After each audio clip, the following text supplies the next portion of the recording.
Brian Angelichio, former pass game coordinator and tight ends coach for the Minnesota Vikings, is now the new offensive coordinator for your Pittsburgh Steelers. So which Vikings players could be following Angelichio from Minnesota to Pittsburgh this offseason? Let's break down some targets here on today's edition of Steelers Talk. And kick us off on today's show by letting me know down there in the comments section what your grade is for this offensive coordinator hire of Brian Angelichio coming over from the Vikings. Give me an A, B, C, D, or F. Let me know what you guys think down there in the comments section.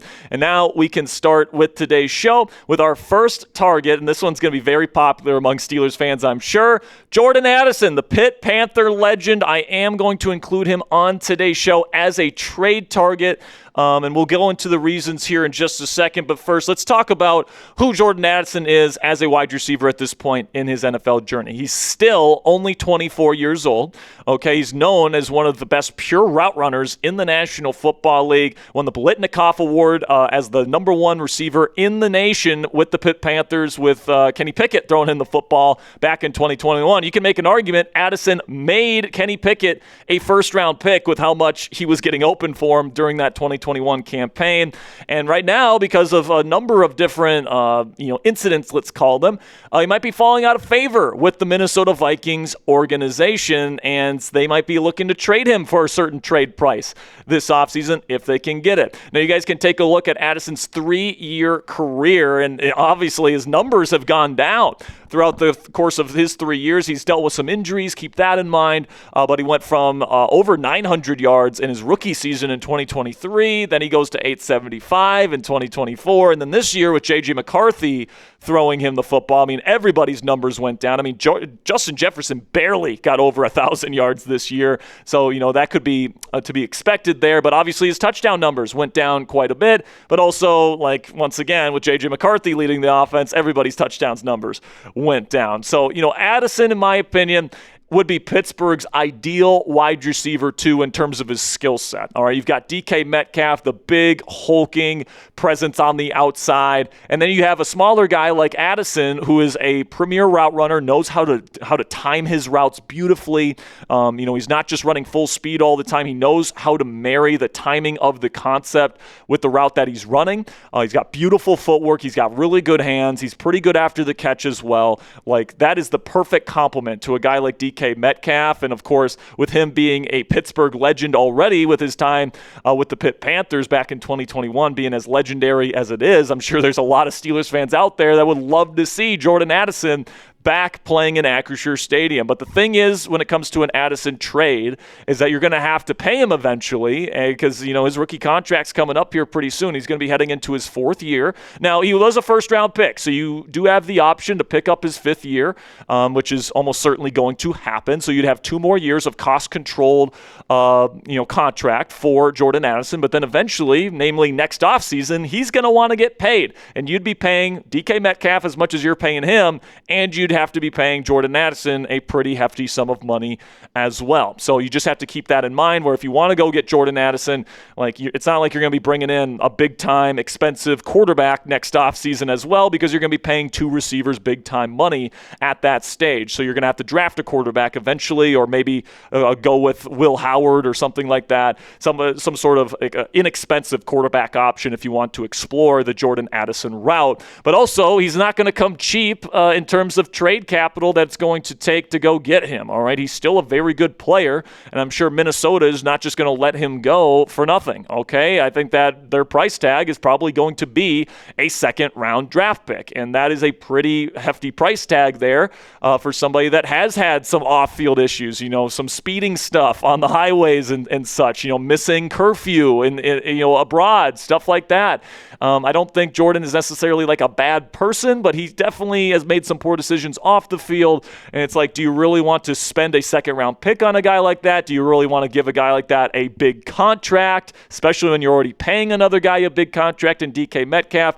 There's reasons for and against getting a guy like Jordan Addison, but let me know what you guys think down there in the comment section. Would you trade our 2nd-round pick for the second straight year in a row for a wide receiver. This time, Jordan Addison. Give me an A for accept or D for decline. Let me know what you guys think down there in the comment section. In just a second here, I'm going to tell you about our sponsor today. While I tell you about our sponsor, simply give me an A if you would accept this trade or D if you would decline it. And I just want to let you guys know that we do have some Valentine's Day merch for you guys to purchase on our website right now. The link is down there in the comments and description of today's show.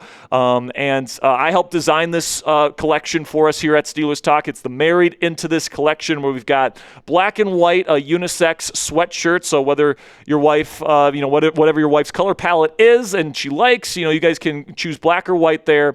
And also we have t-shirts available. So if your wife would like to wear this to Latrobe in the hot summer months, you guys can also get a ladies t-shirt. That one only comes in white though. And, I think what's so good about this stuff, guys, we finally found a partner, and we've been kind of waiting to get into the merch game until we found the right partner in terms of, the manufacturer. And we wanted to find a partner that had really super comfortable stuff and, really high quality stuff, but also stuff that wasn't going to break the bank for you guys. And I think we found the right partner for this venture. So if this does well, guys, we can do more merch opportunities like this in the future for St. Patrick's Day, which is coming right around the corner. Also, 4th of July stuff, the NFL draft, whenever the Steelers add more players. If they trade for Jordan Addison, we could do something with him. So we have to prove to our bosses, guys, that we can sell this stuff if we want to do more merch. So if you guys want to see more merch here on Steelers Talk, find that link in the comments and description of today's show. Get your special someone something from our collection today. All right, so now let's get to another wide receiver, this time as a free agent target, and that is Jaylen Nailor, who is hitting the open market here as a free agent. And Nailor has been the number 3 receiver in Minnesota for a number of seasons now. And he is somebody that, I think has really benefited from having Justin Jefferson and Jordan Addison in the offense, getting a lot of attention from safeties, and, Kevin O'Connell and Brian Angelichio doing a really good job scheming open that number 3 receiver. And, that goes back to KJ Osborne, who has been absolutely terrible everywhere else except for Minnesota. I kind of feel like Jaylen Nailor is going to be a similar story here, but you guys can take a look at what he's done the last 2 years. I mean, he's had over 400 yards receiving. That's more than Calvin Austin had this year, by the way, the last 2 seasons, and that was with J.J. McCarthy throwing him the football this year. He's a downfield threat. He's averaging, over a first down per catch, nearly 15 yards per catch over the last 2 seasons. He gets some touchdowns.